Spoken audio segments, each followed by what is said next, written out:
The alien vessel descended through Earth's atmosphere with an eerie grace, its shimmering surface refracting sunlight into a kaleidoscope of colors that painted the sky. Humanity watched in collective awe as the ship hovered above the United Nations headquarters in New York City, defying all known laws of physics. For weeks, scientists had been tracking the object's approach, debating whether it was friend or foe, but nothing could have prepared them for what emerged from its crystalline hull. A single figure materialized on the conference room floor where world leaders had gathered, her presence both ethereal and commanding. She stood nearly 7 feet tall, her form humanoid yet distinctly alien. Her skin shimmered like liquid silver, shifting patterns that seemed to respond to her emotions. Most striking were her eyes, vast, violet orbs that seemed to contain entire galaxies within their depths. Unlike the typical Hollywood depictions of extraterrestrial beings, she radiated an aura of regal authority rather than menace. Her arrival sparked immediate chaos among the assembled dignitaries. Some leapt to their feet in alarm, others froze in their seats, while security teams scrambled to respond. Yet the alien princess, though princess seemed an inadequate term for someone who exuded such profound majesty, remained perfectly still, her expression one of detached curiosity. When she finally spoke, her voice resonated through the chamber without any visible means of amplification, each word carrying the weight of ancient wisdom. "I am Lyra Veale," she announced, her speech flowing in perfect English despite never having encountered human language before. "I come seeking understanding." The simplicity of her statement contrasted sharply with the complexity of her presence. World leaders exchanged nervous glances, unsure how to proceed. The American president stepped forward, his face a mask of diplomatic composure, though his hands betrayed his tension by gripping the edge of the podium. What followed was perhaps the most extraordinary first contact in human history. Rather than bombarding humanity with demands or declarations of superiority, Lyra Veale demonstrated an almost childlike fascination with everything around her. She examined conference room chairs with the same intense interest she showed when presented with a smartphone. Her fingers, slender and tipped with crystalline nails that sparkled like diamonds, hovered over objects without touching, as if afraid she might contaminate them with her alien essence. Most remarkable was her interaction with the humans themselves. She moved among the gathered leaders with a fluid grace, her movements suggesting she had studied human body language extensively.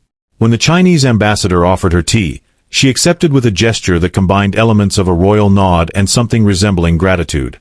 The way she tilted her head when listening, the slight furrowing of her metallic brow when puzzled, these subtle human-like mannerisms suggested either an incredible ability to mimic or a deeper understanding of human nature than anyone had anticipated. Yet beneath this veneer of diplomatic curiosity lay something more complex.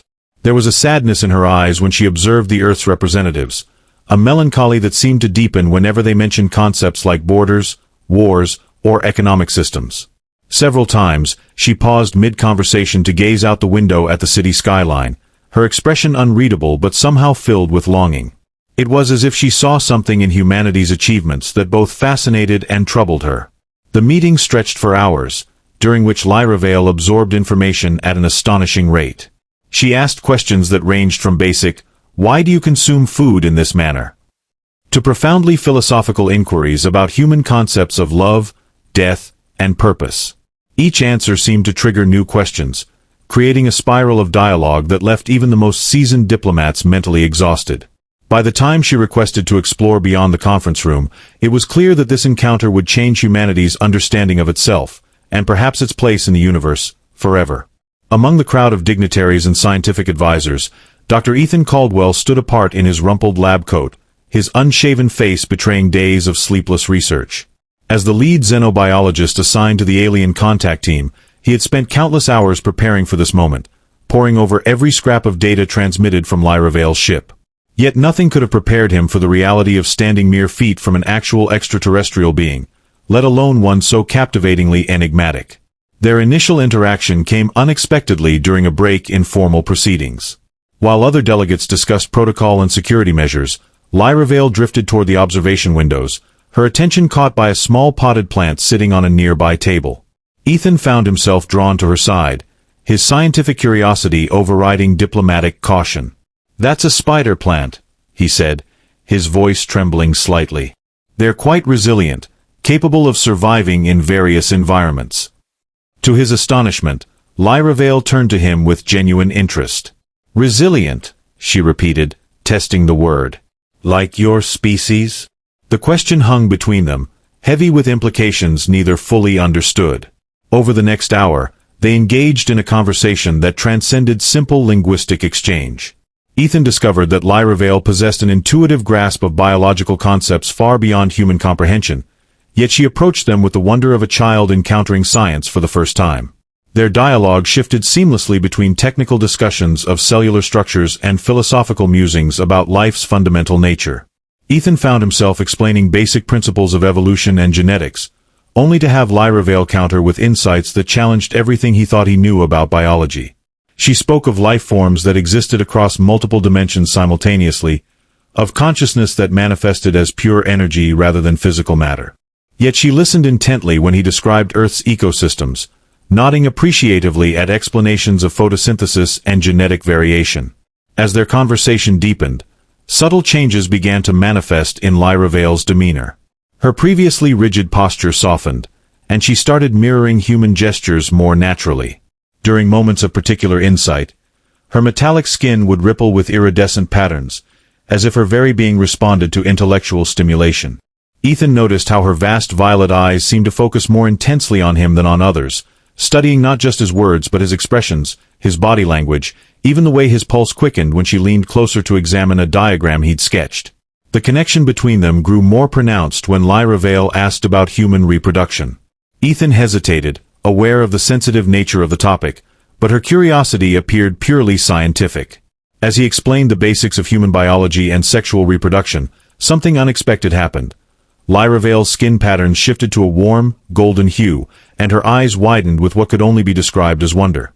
She pressed him for more details, asking about emotional connections, cultural variations, and the biological imperatives driving human mating behaviors. It was during this discussion that Ethan realized their interaction had become something more than mere scientific exchange. Lyra Veale wasn't just collecting data.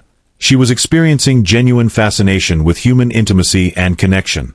Her questions grew more personal, more probing, until Ethan found himself sharing insights about human relationships that he'd never articulated even to his closest colleagues. The boundary between scientist and subject blurred as they delved deeper into the mysteries of life and connection, each revelation sparking new questions and deeper understanding between them. In the days following their initial meeting, Ethan and Lyra Veale developed a routine that baffled both human observers and presumably Lyra Veale's own people. Each morning, she would materialize in the designated research facility, not through doors or conventional means, but simply appearing as if stepping through a veil between dimensions. Their sessions began with scientific discussions but invariably evolved into something more profound, as if the barriers between their species dissolved with each passing hour. Ethan discovered that Lyra Veale's knowledge extended far beyond biology. She possessed an encyclopedic understanding of cosmic phenomena, quantum mechanics, and temporal physics, yet she displayed an insatiable appetite for human perspectives on these subjects. What fascinated her most, however, were the emotional contexts surrounding human discoveries. She marveled at how Einstein had formulated his theories while working as a patent clerk, or how Marie Curie had persevered despite societal constraints. These stories seemed to resonate with her on a deeply personal level, causing her skin to ripple with complex patterns that Ethan began recognizing as emotional responses. Their interactions took an unexpected turn when Lyra Veale requested practical demonstrations of human experiences. She wanted to understand cooking, so Ethan taught her to make omelets, laughing as her precise alien hands struggled with breaking eggs. She insisted on experiencing music, leading to surreal moments where she attempted to play guitar despite having 4 fingers on each hand. But it was their discussions about human relationships that revealed the most about both of them. Lyra Veale confessed that her species reproduced through a process involving shared consciousness and energy transfer, a concept so foreign to human understanding that Ethan struggled to grasp its implications. The transformation in Lyra Veale became increasingly evident. Her once formal demeanor gave way to more relaxed interactions. She began using human gestures naturally, sometimes even mimicking Ethan's habit of running his fingers through his hair when deep in thought. More significantly, her questions about human intimacy grew more personal, bordering on intimate themselves. She asked about heartbreak, about the biological basis of attraction, about why humans often felt incomplete without companionship. During these conversations, her usual composure would falter, revealing glimpses of vulnerability that made Ethan question everything he thought he knew about alien psychology. Their bond deepened further when Lyra Veale shared fragments of her own culture. She described her home world through metaphors and sensations rather than concrete details, speaking of skies that sang and oceans that thought. She explained how her species communicated primarily through shared memories and emotions, a concept that made Ethan's head spin. Yet despite these revelations, she remained evasive about certain aspects of her biology and society, particularly regarding their reproductive processes. Whenever Ethan probed too deeply into these areas, she would deflect with questions about human courtship rituals or mating dances of Earth animals. The intensity of their connection reached new heights during late-night discussions about time and mortality. Lyra Veale revealed that her species experienced time differently, perceiving past, present, and future as simultaneous states. This perspective gave her insights into human behavior that were both profound and unsettling. She could sense potential futures, she explained, though not with certainty. These abilities seemed to weigh heavily on her, judging by the dark, swirling patterns that occasionally clouded her skin during these conversations. Their professional relationship evolved into something neither could have anticipated. Ethan found himself confiding in Lyra Veale about personal losses, the death of his parents, his failed marriage, his isolation in pursuit of scientific truth. In return, she shared fragments of her own experiences, though always cloaked in metaphorical language. They developed a shorthand of understanding, able to communicate complex ideas with minimal words or even just through the patterns in her skin. It was during these intimate exchanges that Ethan began to suspect Lyra Veale was hiding something significant about her true purpose on Earth, something that went far beyond official statements of peaceful exploration. The culmination of their growing connection occurred during an unexpected power outage that plunged the research facility into darkness. Without hesitation, Lyra Veale's skin began to glow softly, illuminating their surroundings with a gentle, otherworldly light. In that moment of vulnerability, surrounded by the hum of backup generators kicking in, Ethan realized he was no longer thinking of her as merely an alien specimen or diplomatic counterpart. She had become something else entirely, a bridge between worlds, a mirror reflecting humanity's deepest truths, and perhaps something even more profound that neither of them fully understood yet. The revelation came during what should have been a routine demonstration of human medical technology. Lyra Veale had been particularly interested in human anatomy, especially the reproductive system, claiming it held keys to understanding Earth's evolutionary success. As Ethan explained the complexities of human DNA and genetic inheritance, Lyra Veale's usually composed demeanor began to fracture. Her skin patterns shifted erratically, and for the first time, she seemed genuinely agitated. "You mean?" she began, her voice trembling with an emotion Ethan couldn't immediately identify. "You can mate any time? Without predetermined cycles or energy alignment." Her violet eyes widened, reflecting a mixture of shock and something deeper, something that made Ethan's pulse quicken despite the clinical context of their discussion. The question hung in the air, charged with implications neither of them fully understood. Ethan fumbled for a response, suddenly aware of how inadequate human language felt in this moment. "Well, yes," he managed, "but there's more to it than just physical capability. Human relationships are complex, influenced by social norms, personal choices." Lyra Veale cut him off, stepping closer than she ever had before. "But the biological imperative remains constant. The potential for union exists regardless of external factors." Her crystalline fingers hovered near his arm, not quite touching but close enough that he could feel a strange warmth radiating from her. Ethan nodded slowly, watching as her skin patterns shifted to a deep, pulsing blue. "Our species evolved that way, probably because of environmental pressures. It allowed for greater adaptability." He trailed off as Lyra Veale's expression changed, her features softening in a way that made her appear almost human. "But what of the consequences?" she whispered, her voice barely audible over the hum of medical equipment. "Do you comprehend the implications of such freedom? The potential for creation across boundaries." Her last words carried a weight that sent chills down Ethan's spine. Before he could respond, Lyra Veale's form seemed to shimmer, her outline becoming momentarily indistinct. When she stabilized, her eyes locked onto his with an intensity that made breathing difficult. "My people," she began, then hesitated, looking away as if struggling with a decision. "We believed ourselves unique in our approach to continuation. That our method of shared consciousness and energy transfer represented the pinnacle of evolutionary development. She turned back to him, her expression unreadable. But now I see, perhaps there is value in your chaos.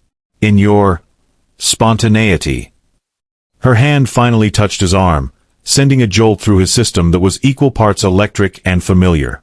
The contact lasted only a moment, but in that brief touch, Ethan felt something unprecedented. An exchange of information, emotion, and possibility that defied scientific explanation.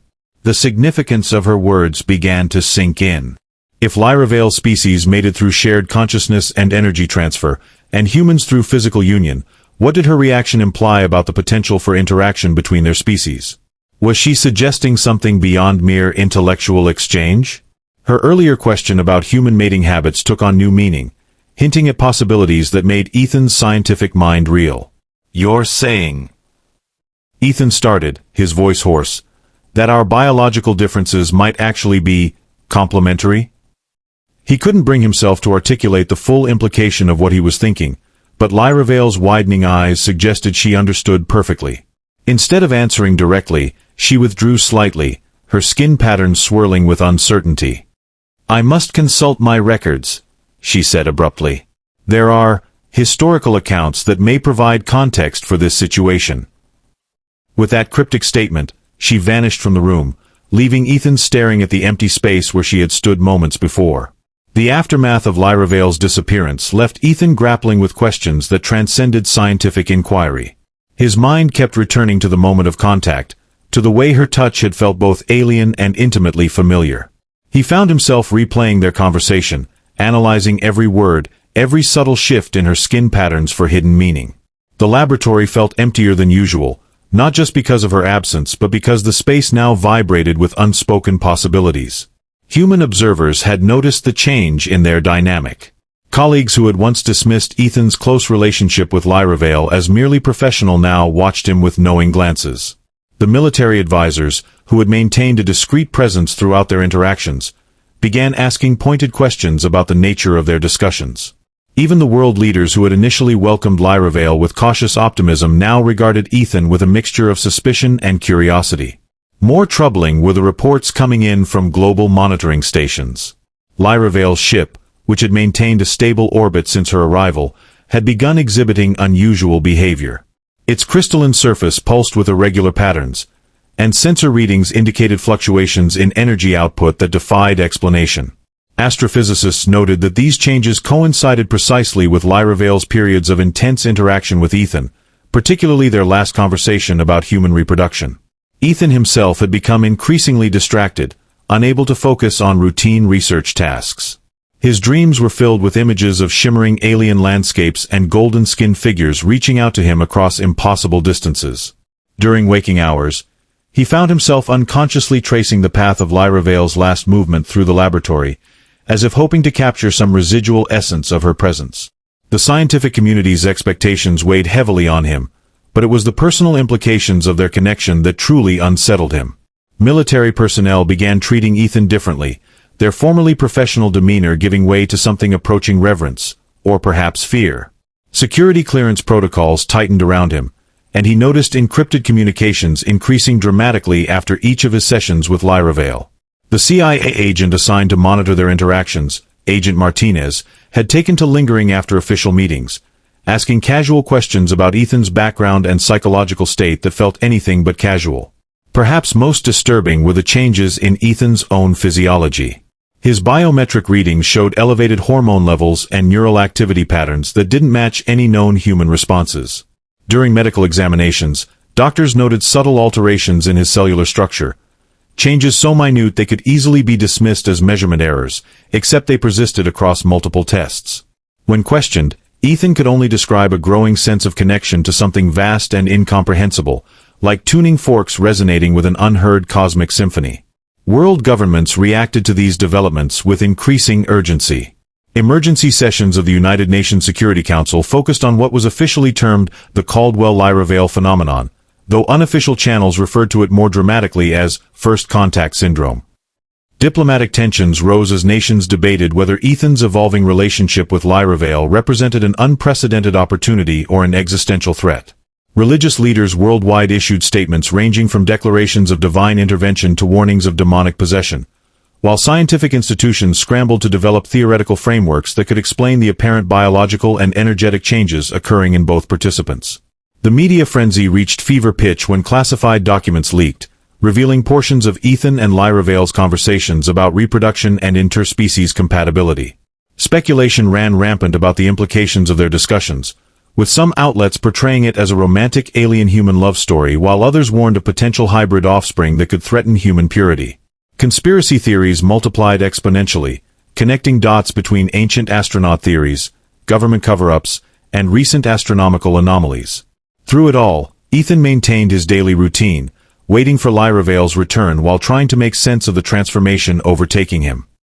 His colleagues reported that his skin sometimes took on a faint silvery sheen under certain lighting conditions, and that his eyes occasionally reflected light in ways that reminded them uncomfortably of Lyra Veale's own luminous gaze. Despite these changes, or perhaps because of them, Ethan felt more alive than ever before, as if his very existence had expanded to encompass possibilities beyond human comprehension. As days stretched into weeks without Lyra Veale's return, the world held its collective breath, caught between anticipation and dread. Military forces worldwide remained on high alert, their weapon systems calibrated to target coordinates calculated based on Lyra Veale's last known position. Yet no one fired. No one dared to act against the shimmering vessel that continued its erratic dance in Earth's orbit.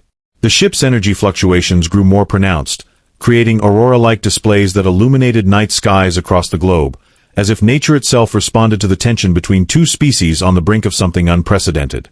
Ethan's condition evolved in ways that defied medical explanation. His cellular modifications accelerated, with microscopic crystals forming in his bloodstream that pulsed in sync with the ship's energy patterns. Doctors monitoring his vital signs reported that his brain activity now included frequencies previously unknown to human neurology, suggesting his consciousness was expanding into realms beyond normal human experience.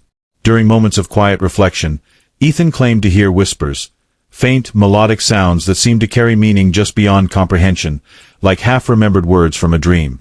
The global response fractured along unpredictable lines.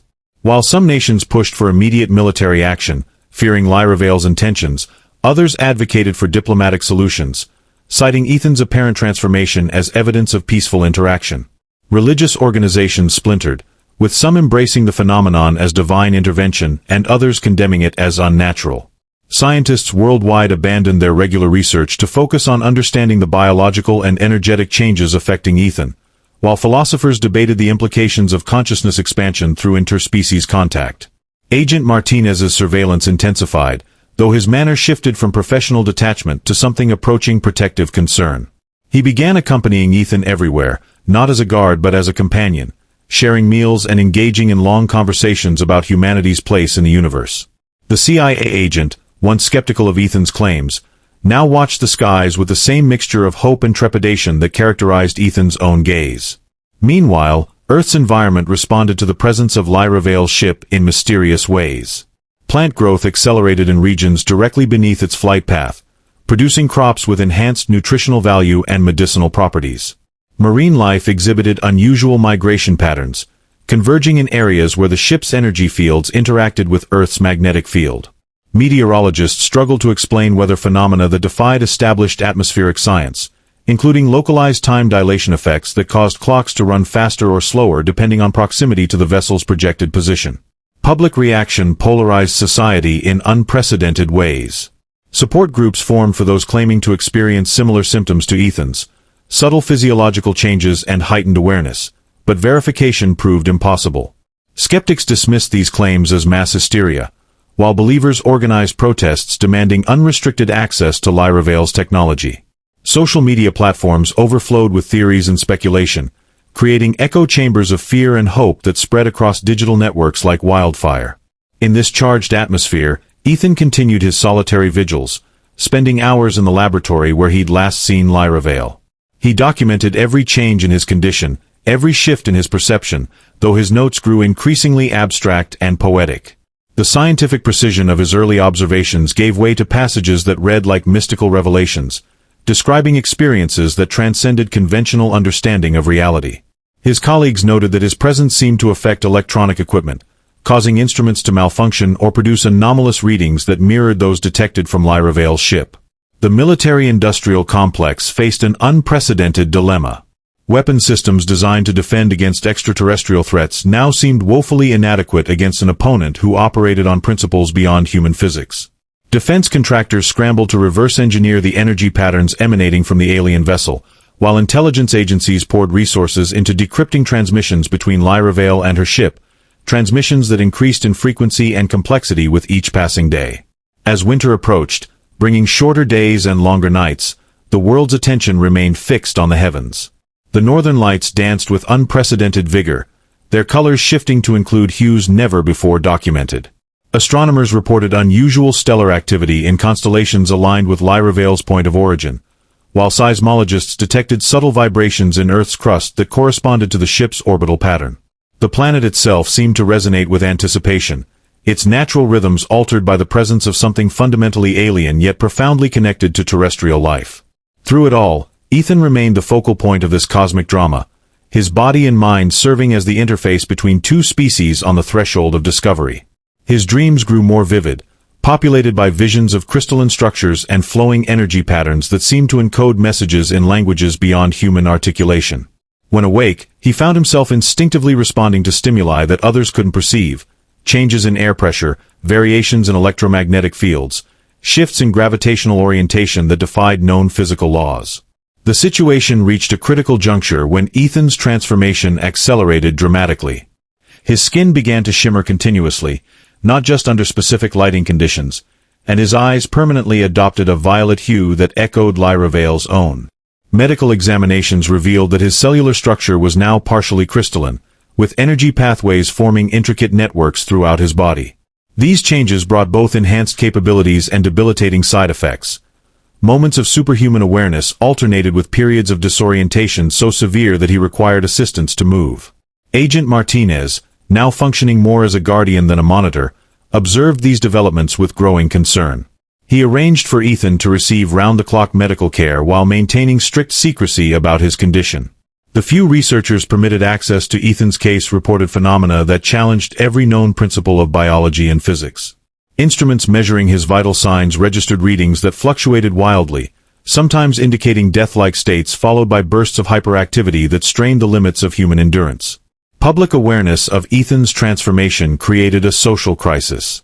Groups claiming to experience similar changes demanded recognition and support, while others feared contagion or divine punishment. Cities reported increased incidents of mass hysteria, with people gathering in public spaces to witness what they believed were signs of impending apocalypse or ascension. Governments struggled to maintain order while dealing with their own internal divisions about how to respond to the unfolding situation. The scientific community fractured into competing factions. Some researchers argued that Ethan's condition represented a natural evolutionary leap triggered by contact with advanced alien biology, while others maintained it was a dangerous mutation that threatened human integrity. Debates raged about whether to attempt reversing the changes or to study them as a potential pathway to transcendence. Meanwhile, religious institutions worldwide grappled with theological implications, with some denominations declaring Ethan's transformation a sign of divine favor and others labeling it as demonic possession. Military strategists faced an impossible challenge. Traditional defense mechanisms proved ineffective against phenomena that operated on principles beyond human understanding.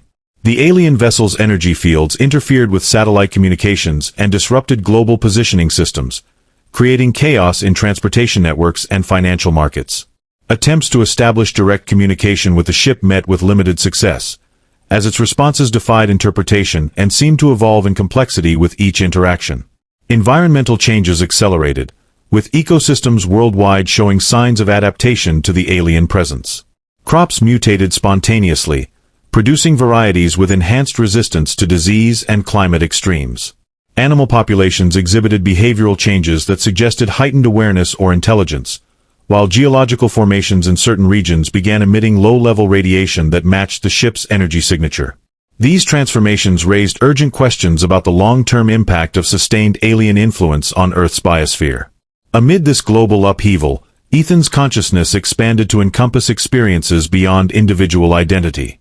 He reported periods of shared awareness with unknown entities, receiving impressions of vast crystalline cities and civilizations existing in dimensions parallel to human perception. These visions brought both profound insights and crippling sensory overload, requiring careful management of his exposure to stimuli.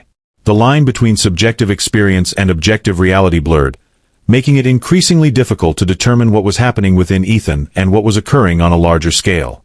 International diplomacy collapsed under the weight of conflicting interests and ideologies. Some nations sought to exploit the situation for technological advantage, while others advocated for complete isolation from the alien presence.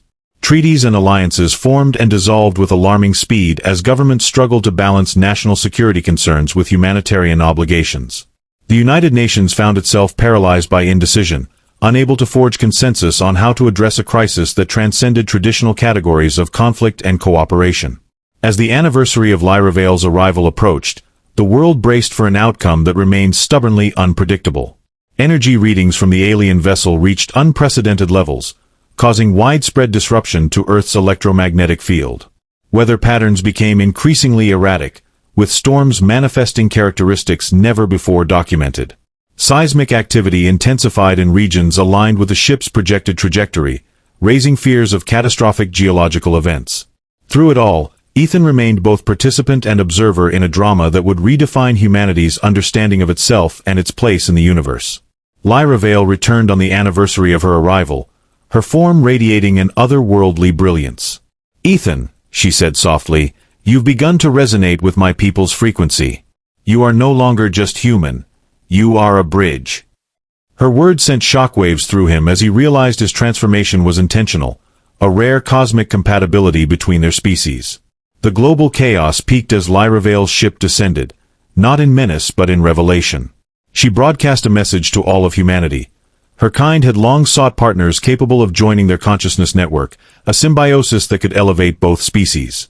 Ethan's bond with her proved humans were ready. Military forces stood down as nations watched, awestruck. The crystals forming in Ethan's blood glowed brighter, syncing with the ship's energy. Lyra Veale extended her hand, offering unity, not domination. Tears streamed down Ethan's face as he accepted, knowing this choice would change everything. In that moment, Earth and Lyra Veale's realm connected, a shared destiny forged by trust, courage, and the infinite potential of connection across stars.